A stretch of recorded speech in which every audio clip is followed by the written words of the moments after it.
فرماتا ہے اے محبوب آپ فرما دیں، قل اے محبوب آپ فرما دیں، لا اسألکم علیہ اجرا کہ میں تم سے کوئی اجرت نہیں مانگتا میرے احسانات کے بدلے میں۔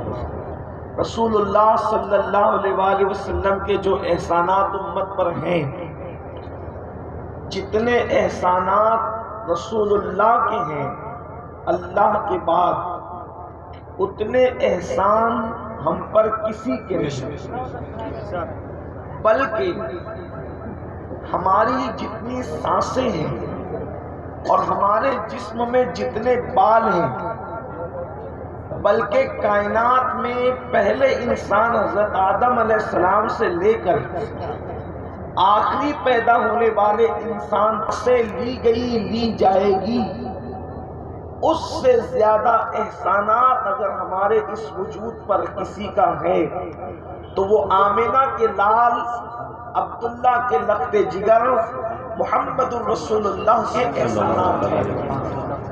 آپ اندازہ فرمائیں اس سے بڑا احسان کیا ہوگا کہ انہوں نے ہمیں اللہ والا بنا دیا۔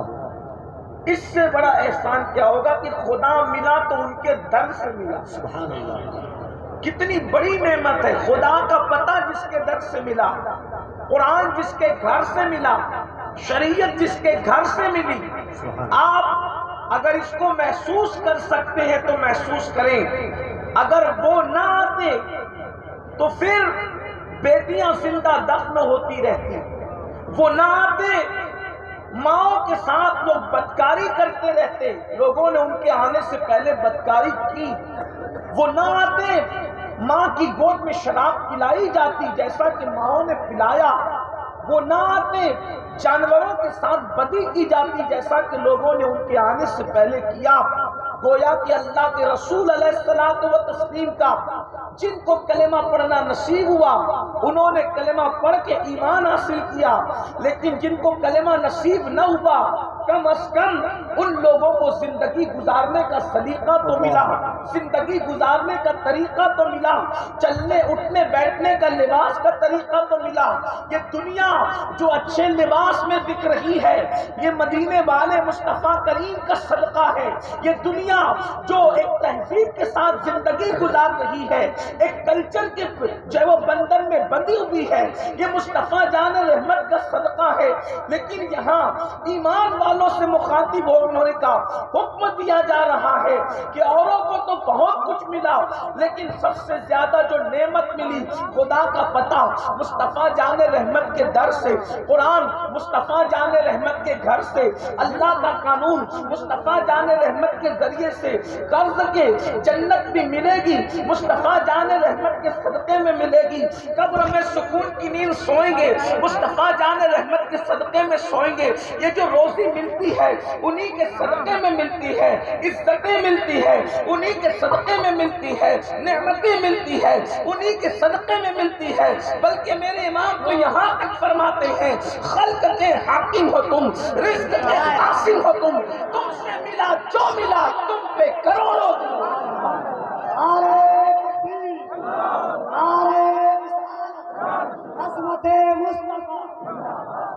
جس کو جو بھی نعمت ملی ہے مصطفیٰ جان رحمت کے صدقے میں ملی، حتیٰ کہ انبیاء کو نبوت بھی ملی تو میرے نبی کے صدقے میں ملی ہے۔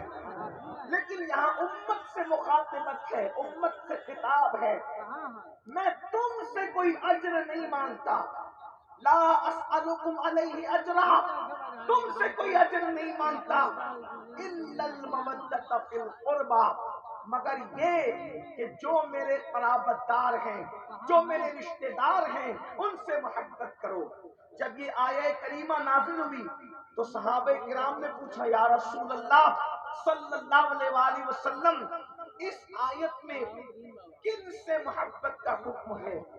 تو اللہ کے رسول علیہ السلام نے خاص طور پر 4 نام لیے اور فرمایا جن سے محبت کا حکم ہے وہ علی ہیں، وہ فاطمہ ہیں، وہ حسن ہیں، وہ حسین ہیں اور قیامت تک ان کی اولاد ہے. سبحان اللہ.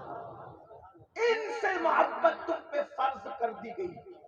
اسی کو امام شافعی محمد ابن ادریس رضی اللہ تعالی عنہ بیان کرتے ہیں، جس کو جد الممتار میں میرے امام سیدی اعلی حضرت نے نقل فرمایا.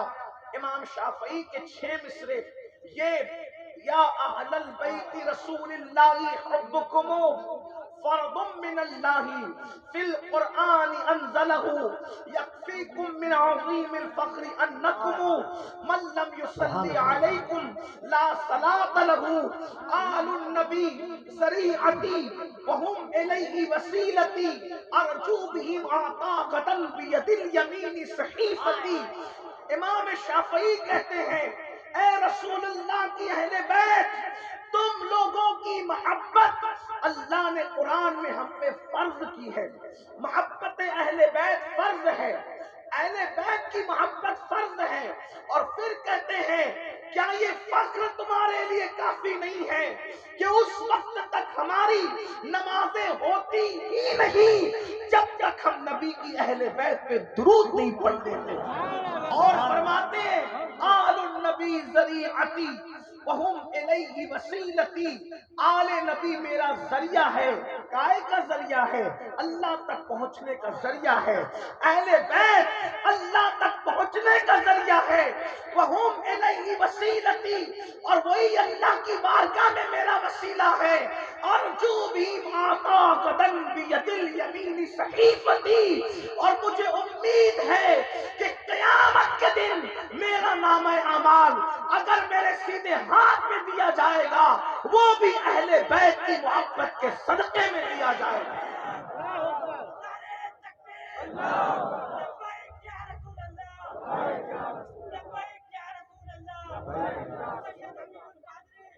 آل نبی کے صدقے میں میرا نام اعمال میرے سیدھے ہاتھ میں دیا جائے گا. تو اہل بیت کی محبت ہم پر فرض ہے. اور میرے آقا نے تو یہاں تک فرمایا حسین منی وانا من الحسین، حسین مجھ سے ہیں، میں حسین سے ہوں. احب اللہ من احب حسینا، اللہ اس سے محبت کرتا ہے جو حسین سے محبت کرتا ہے. حسین و صبت من الاسباط، اور میرا حسین میرے بیٹوں میں ایک بیٹا ہے. اللہ اکبر. سیدنا ابو ہریرہ رضی اللہ تبارک و تعالی عنہ اپنے امامے کے شملے سے امام حسین کے تلووں کی مٹی صاف کرتے ہیں، اور صاف کرنے کے بعد کہتے ہیں حسین جو آپ کی فضیلتیں مجھے معلوم ہیں، اگر لوگوں کو پتہ چل جائے تو لوگ تمہیں زمین کا قدم رکھنے نہ دیں، بلکہ لوگ تمہیں اپنے کندھوں پہ اٹھا کر کے چلے. جو فضیلتیں میں تمہاری جانتا ہوں. اللہ اکبر. تو اہل بیت سے محبت کا اللہ کے رسول نے حکم دیا، حسنین کریمین سے محبت کا حکم دیا، علی و فاطمہ سے محبت کا حکم دیا، قیامت تک ان کی اولاد سے محبت کا حکم دیا. یہ باتیں تو آپ واقعات کے ذریعے سے 1 محرم سے لے کے 10 محرم تک، ختم محرم تک بار بار سنتے رہتے ہیں. میں کسی کو دہرانے کے لیے یہاں نہیں بیٹھا. مختصر وقت میں مجھے آپ سے کچھ باتیں کرنی ہیں. محبت اہل بیت فرض ہے. آپ سے پوچھنا چاہتا ہوں آخر اللہ کے رسول علیہ السلام نے اتنی محبت اہل بیت کی بات کیوں کی؟ اللہ اکبر.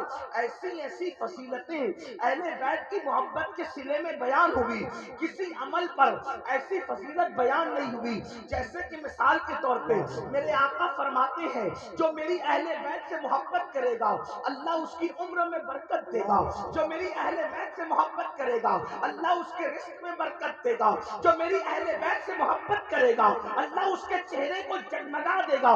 بلکہ فرمایا جن ان کے چہرے جنازے میں بھی چمکتے ہوں گے اور ان کے چہرے قیامت میں بھی 14ویں رات کے چاند کی طرح چمکتے ہوں گے، جن کے دلوں میں اہل بیت کی محبت ہوگی اور جن کے دلوں میں اہل بیت سے بغض ہے.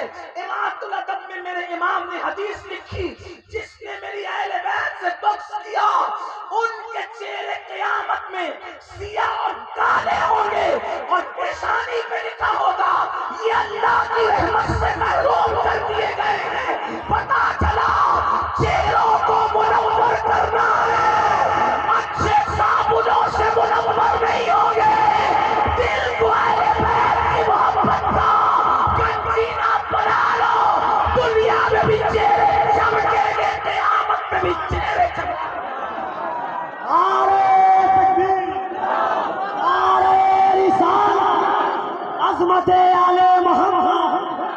عظمت اولاد محمد، عظمت آل رسول، ذکر مولا حسین.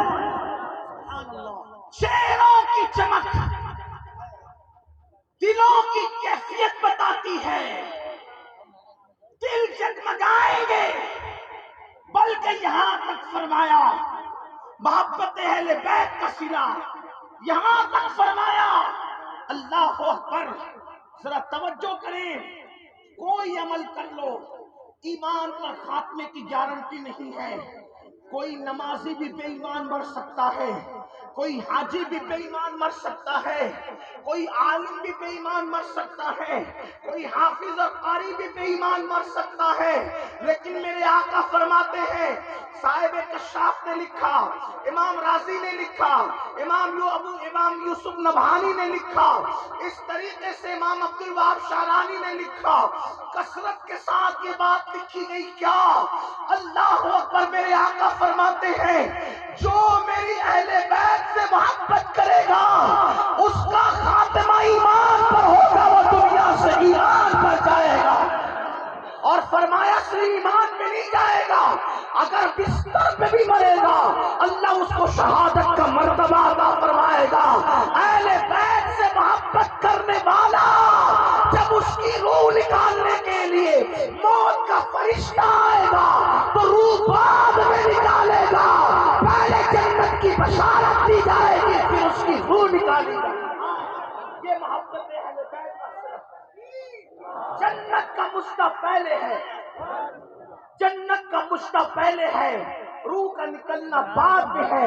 اور یہاں تک فرمایا کہ اہل بیت سے محبت کرنے والوں کو ایسے سجا ایک کر دن کو جنت مناظرہ میں کرے رہا لے فیس جایا بک جائے پر. گا جیسے دلہن کو سجا کر دولہا کے گھر لے جایا جاتا ہے. اور اہل بیت سے محبت کرنے والے پل صراط سے ایسے گزریں گے جیسے بجلی کود جاتی ہے. اللہ اکبر. لیکن سب سے بڑی فضیلت جو اہل بیت کی ہے وہ ذرا دل کے کان سے سن لیں. میرے آقا نے فرمایا ایک مرتبہ جب سیدہ کائنات، مخدومہ کائنات، ملکہ فردوس بری سیدہ فاطمہ مادر حسنین ام ابیہا کے گھر میں اللہ کے رسول جلوہ گر ہیں. حضور کی 4 شہزادیاں ہیں، لیکن سب سے عمر میں جو بعد کی شہزادی ہے یعنی آخری میں جو شہزادی پیدا ہوئی وہ سیدہ فاطمہ تھی. اللہ اکبر. میرے نبی کی سب سے چہیتی شہزادی تھی. آقا ان سے بہت پیار کرتے تھے، بلکہ فرمایا میرے آقا نے فاطمہ راضی ہو تو اللہ راضی ہو جائے، فاطمہ ناراض ہو تو اللہ ناراض ہو جائے. اللہ اکبر. جس کے لیے میرے نبی کھڑے ہوتے اٹھ کر کے اندازہ تو کریں. اللہ اکبر. حسنین کی امی کی شان کیا ہے؟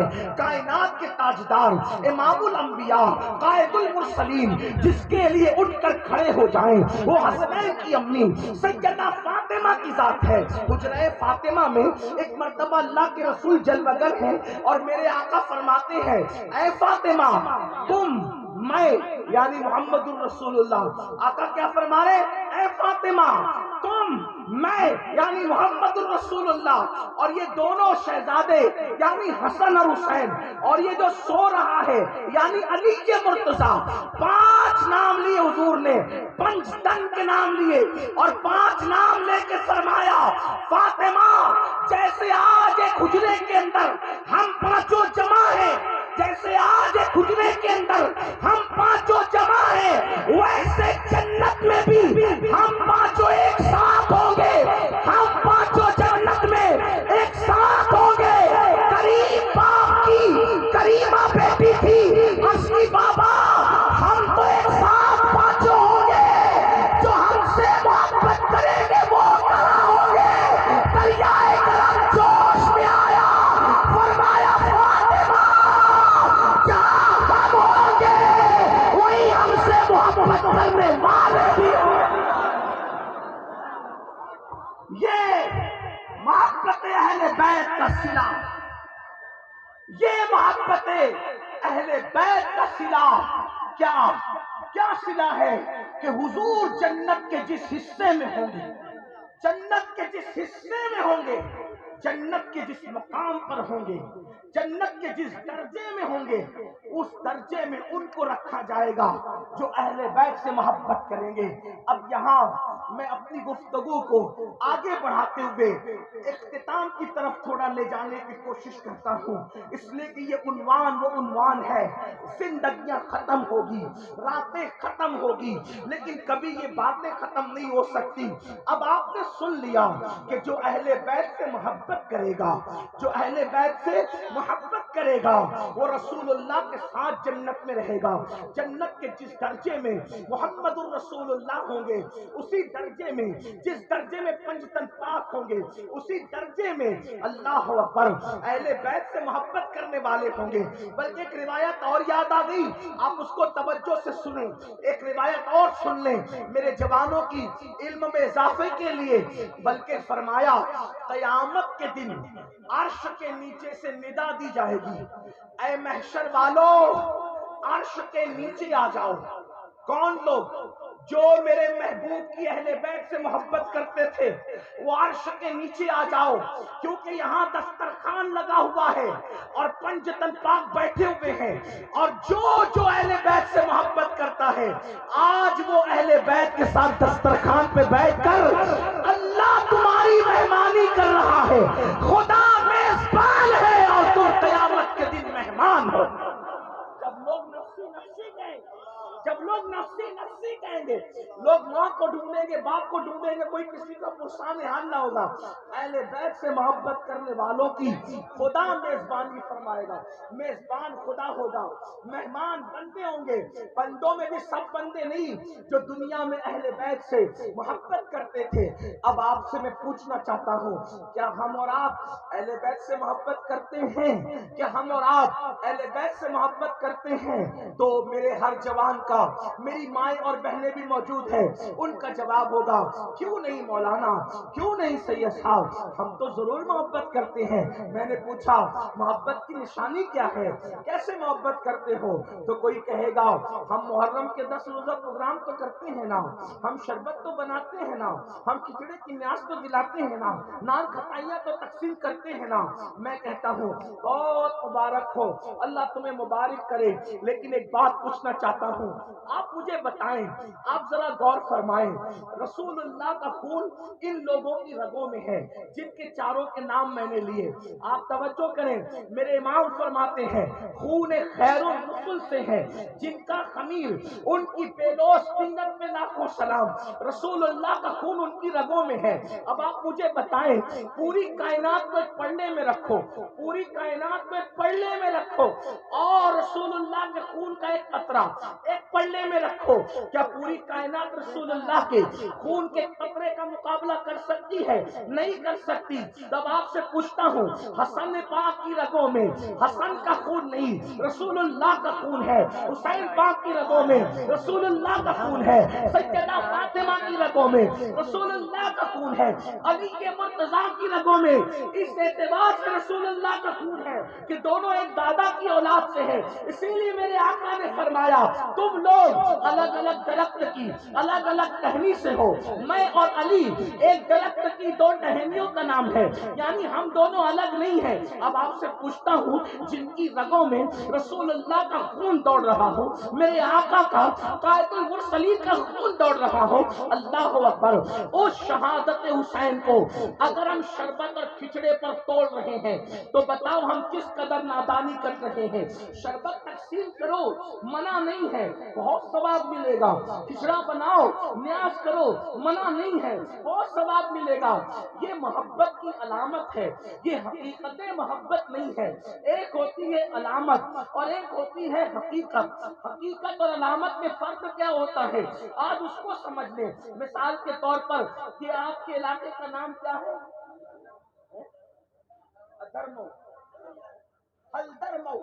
حلدر مئو سے اگر آپ کو بہرائچ شریف جانا ہے تو یہاں پر ایک پتھر لگا ہے، بہرائچ اتنے کلومیٹر۔ اب کوئی بندہ کہے حلدر مئو میں یہ پتھر دیکھ کر کہ بہرائچ آ گیا، توجہ کرنا، میں بات بہت اختصار سے کر رہا ہوں، بہت اختصاری سے کرنا ہے کیونکہ ہمیں وقت پہ اپنی منزل پر آگے کے پروگرام کی طرف پہنچنا ہے۔ لیکن آپ سوچیں، حلدر میں ایک پتھر دیکھا، بہرائچ کتنے کلومیٹر، بہرائچ پر نظر پڑی، کلومیٹر پر نظر نہیں پڑی، اور کہاں آ گیا بہرائچ، پوری زندگی بہرائچ پہ گھومتا رہے گا۔ کیا کبھی اس کو غازی سالار کا آستانہ ملے گا؟ اس علاقے میں حلدر میں گھوم کر کے ملے گا یہ بہرائچ ہے، یہ بہرائچ ہے؟ نہیں ملے گا، مر جائے گا، نہیں ملے گا۔ غازی صاحب کا آستانہ اس کو نہیں ملے گا، کیوں؟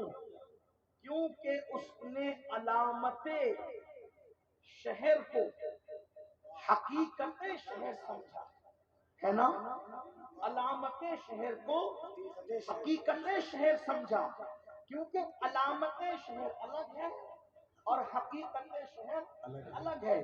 بات تھوڑی سی سرپے سے جا رہی ہوگی تو میں ایک بات سمجھاتا ہوں۔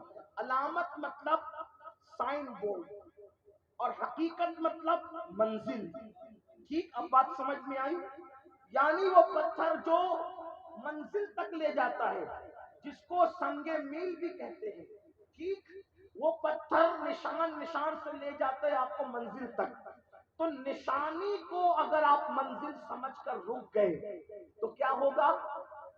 ناکام ہو جائیں گے، منزل پہ نہیں پہنچ سکیں گے۔ تو یہ شربت، یہ کھچڑا، یہ گھروں کے جھنڈے، یہ نعت کی محفل، یہ 10 روزہ محرم کی محفل، یہ ذکر حسین، یہ نعرے، بڑا خوبصورت نعرہ مولانا تقی نمبر صاحب لگاتے ہیں، دل خوش ہوتا ہے۔ لوگ علی علی کہتے ہیں، لوگ صدیق صدیق کہتے ہیں، لوگ خلفاء کے نام لیتے ہیں، رسول اللہ کے نام لیتے ہیں، علی کے مرتضیٰ کے نام لیتے ہیں، حسن مجتبیٰ کے نام لیتے ہیں، لیکن یہ نعرے حقیقت محبت نہیں ہے، یہ علامت محبت ہے۔ یہ جھنڈے حقیقت محبت نہیں ہے، یہ علامت محبت ہے۔ یہ محفلیں حقیقت محبت نہیں ہے، یہ علامت محبت ہے۔ علامت حقیقت تک پہنچاتی ہے، لیکن جو علامت پہ رک جائے وہ حقیقت تک کبھی نہیں پہنچ سکتا۔ سنیو، اے میری قوم کے جوانوں، آپ اور ہم علامت پہ رک گئے، اس لیے حقیقت تک پہنچ نہیں پا رہے ہیں، اور جنت میں رسول اللہ کا ساتھ علامت والوں کو نہیں ملے گا، حقیقت والوں کو ملے گا۔ اللہ اکبر! اب نبی کے ساتھ جنت میں رہنا ہے تو علامت پہ مت رکو، حقیقت کی طرف آؤ۔ آپ کہیں گے حقیقت محبت اہل بیت کیا ہے؟ تو میں کہوں گا وہ ہاتھوں میں ناڑوں کا نام حقیقت محبت اہل بیت نہیں، ہاتھوں میں کڑوں کا نام حقیقت محبت اہل بیت نہیں، لباس کے کلر کا نام محبت اہل بیت کی حقیقت نہیں، بلکہ حقیقت کیا ہے؟ اللہ اکبر! حقیقت وہ ہے جس کے لیے اہل بیت کے بچے بچے نے اپنی جان قربان کی، اپنا وطن قربان کیا، اپنا سب کچھ قربان کیا۔ آپ کہیں گے وہ کیا چیز تھی، وہ کیا چیز تھی جس کے لیے وہ قربان ہو گئے؟ اب گفتگو کا اصل عنوان آتا ہے اور اسی پہ بات مکمل ہوتی ہے۔ اگر کسی جوان کے دل میں یا میری کسی بہن کے دل میں میری گفتگو اتر گئی تو میرا اتنی دور سے آنا میں سمجھوں گا کہ کامیاب ہو گیا، لیکن یاد رکھنا مسلمانوں، تھوڑی دیر دل جمعی کے ساتھ توجہ کے ساتھ سن لو۔ آپ اب تقریر نہیں سن رہے ہیں، یہ کسی کے دل کا درد سن رہے ہیں، یہ کسی کی آہو پکار سن رہے ہیں، یہ کسی کی داستان حقیقت سن رہے ہیں۔ سن لو، آخر پوچھنا چاہتا ہوں، ہم جہاں رکے ہوئے ہیں وہ علامت ہے، حقیقت کیا ہے؟ اہل بیت نے جس کے لیے جان دی، اس پہ جان دینا یہ محبت کی حقیقت ہوگی، اس کی قدر کرنا یہ محبت کی حقیقت ہوگی، انہوں نے جس سے محبت کی اس سے محبت کرنا یہ محبت کی حقیقت ہوگی۔ آپ کہیں گے وہ کیا چیز تھی؟ میں کہوں گا آپ نے کربلا نہیں سنا، کربلا تو آپ ہر سال سنتے ہیں، کیا دل بہلانے کو سنتے ہیں، کیا ٹائم پاس کو سنتے ہیں؟ کیوں آپ نے حقیقت میں توجہ نہیں کی؟ آپ دیکھیں، ایک طرف دھیان دینا، ایک طرف علی اکبر جیسا شہزادہ ہے، میں شہزادہ علی اکبر، میرا مالک، میرا مولا، میرا مرشد، میرے امام کا شہزادہ، امام ابن امام، شہزادہ علی اکبر کا جب میں تصور کرتا ہوں میرے رونگٹے کھڑے ہو جاتے ہیں. کیوں؟ 18 سال کا بیٹا امام حسین کا، مائیں اور اگر بہنیں موجود ہیں ان کی توجہ چاہتا ہوں، ان کی بھی آپ کی بھی. اولاد والے ہو، اگر جلسے میں صرف ہنسی مذاق اور ہلڑ بازی کرنے آئے ہو تو بات الگ ہے، لیکن اگر حقیقت میں ذکر حسین سننے آئے ہو تو ذرا توجہ کرو. تم بھی اولاد والے ہو اور اللہ کے کرم اور عطا سے خدا نے مجھے بھی اولادیں دی ہیں. جیسے جیسے بیٹا بڑا ہوتا ہے اس سے توقعات بڑھتی چلی جاتی ہے، اس سے آس بڑھتی چلی جاتی ہے، اس لیے کہ بیٹا بڑھاپے کی لاٹھی ہوتا ہے، بڑھاپے کا سہارا ہوتا ہے، بیٹوں سے آگے نسل چلتی ہے.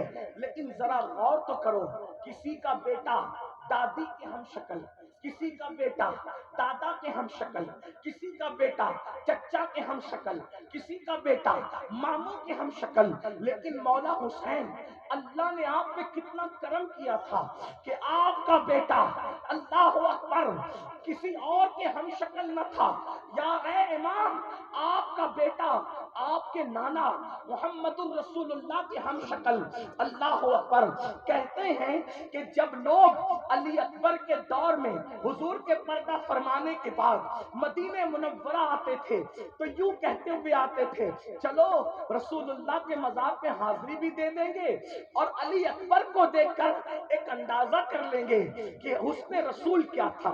اس لیے کہ علی اکبر تصویر مصطفیٰ ہے، علی اکبر تنویر مصطفیٰ ہے، علی اکبر کا حلیہ رسول اللہ کے حلیے سے ملتا جلتا ہے.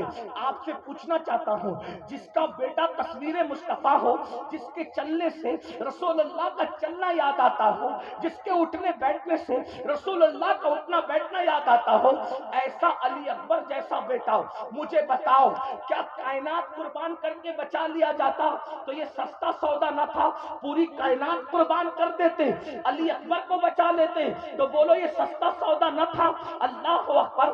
آپ مجھے بتائیں، آپ مجھے غور کر کے بتائیں، اللہ اللہ، اگر کوئی پیر کے ہم شکل ہو اس کی اتنی تعظیم ہوتی ہے، کوئی کسی بزرگ کے ہم شکل ہو اس کا اتنا احترام ہوتا ہے. اللہ اکبر. جو شہزادہ رسول اللہ کا ہم شکل ہو اس کا احترام کتنا ہوگا، مدینے والے اس کی تعظیم کتنی کرتے ہوں گے. لیکن حسین نے بتایا، ایک طرف علی اکبر ہے، توجہ کرنا، ایک طرف علی اکبر ہے اور دوسری طرف اللہ کا دین ہے.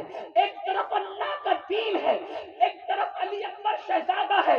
اب حسین کو قدرت کی طرف سے اشارہ ہوتا ہے، حسین میرا دین بچائے گا یا علی اکبر بچائے گا؟ دونوں میں سے تجھے پیار کس سے زیادہ ہے؟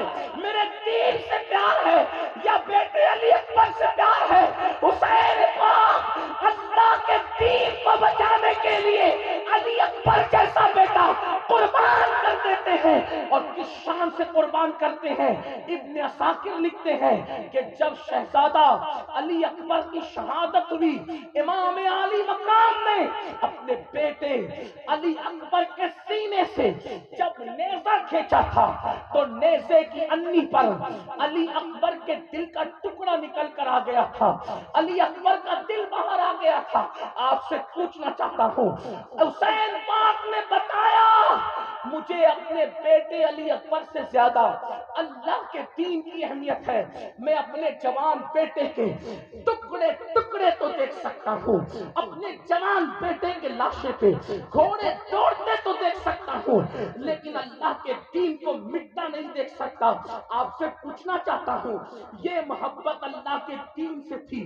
اب آپ مجھے بتاؤ، او اہل بیت سے محبت کے دعوے داروں، کیا یہی محبت اللہ کے دین سے ہمیں ہے؟ اللہ کے دین سے ہمیں ہے. حسین پاک کے لیے تو ایک طرف علی اکبر ہے اور ایک طرف اللہ کا دین ہے.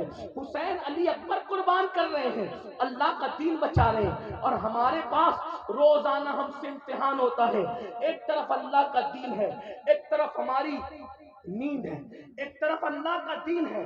ایک علی اکبر نہیں ہے ایک دوسری طرف، بلکہ کتنی علی اکبر نہیں، کتنی حقیر چیز ہے، کتنی حقیر. دین ایک طرف اور نیند ایک طرف. نیند کی اوقات کیا ہے علی اکبر کی ہے ذات کے سامنے؟ علی اکبر ایک طرف اور دین ایک طرف، حسین نے علی اکبر قربان کر کے دین بچایا، اور ہمارے پاس ایک طرف دین، ایک طرف فجر کے وقت نیند۔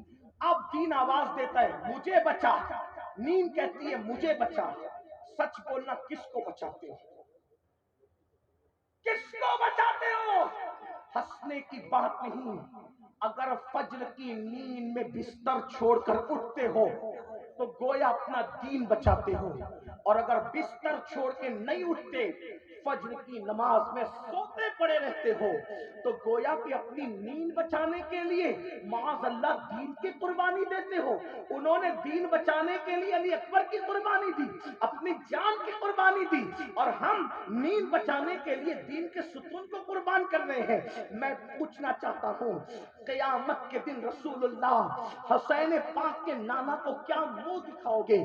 اللہ کے رسول کی بارگاہ میں جب شفاعت کی بھیک مانگنے جاؤ گے تو کہیں ایسا نہ ہو جائے، اللہ نہ کرے، ہزار بار نہ کرے، خدا کسی دشمن کو بھی وہ دن نہ دکھائے کہ جب تم جاؤ رسول اللہ کی بارگاہ میں شفاعت کی بھیک مانگنے کے لیے، یاد رکھنا جب تک رسول اللہ سے شفاعت کی بھیک نہ مانگو گے کبھی جنت نہیں مل سکتی۔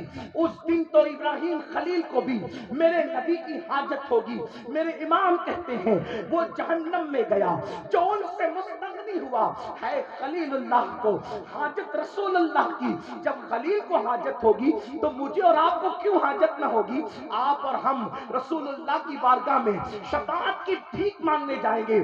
فجر کی نماز میں بستر پہ پڑے رہ کر کے سونے والوں، مسجدوں کو ویران کرنے والوں، جمعہ کی 2 رکعت پڑھ کے بھاگ جانے والوں، ظہر، عصر، مغرب اور عشاء میں اپنے کھیل کود اور کاروبار میں نمازوں کو ترک کرنے والوں، جس وقت رسول اللہ کی بارگاہ میں شفاعت کی بھیک لینے جاؤ اور اس وقت رسول اللہ فرما دے او مکار جھوٹے، او منافق، میرے حسین نے تو بیٹا قربان کر کے، معصوم علی اصغر قربان کر کے، اپنی جان قربان کر کے، اپنا خاندان قربان کر کے اللہ کا دین بچایا تھا، اور تو نے دین کو نیند پہ قربان کیا تھا، تو نے تجارت پر دین قربان کیا تھا، تو نے بے پردگی پر دین قربان کیا تھا، تو بتاؤ حضور کو کیا منہ دکھاؤ گے؟